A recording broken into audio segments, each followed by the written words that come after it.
योजना के माध्यम से हमारे देश की महिला या अब आत्मनिर्भर बन रही है।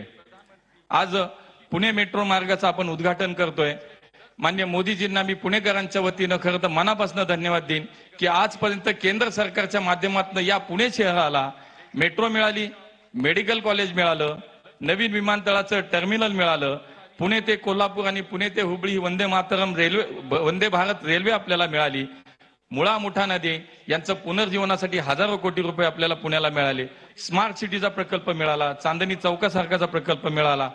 पुण्याची सार्वजनिक वाहतूक सक्षम करण्यासाठी पीएमपीएलच्या ताफ्यामध्ये अनेक मोठ्या संख्येने आपल्याला ई बसेस सुद्धा उपलब्ध झाल्या आणि म्हणून आज पुन्हा एकदा पुण्याच्या नवीन मेट्रो मार्गाचं उद्घाटन करत असताना आता पुण्याच्या दक्षिण ते उत्तर आणि पूर्व ते पश्चिम अशा जवळपास 33 किलोमीटरच्या मेट्रो मार्गाचं आता नेटवर्क पूर्ण झालं आणि हे माननीय मोदीजींनी दाखवून दिलं की इथून माग 10 वर्षाच्या काळामध्ये भूमिपूजन व्हायची पण 40-40, 50-50 वर्ष कधी उद्घाटन झाली नाहीत।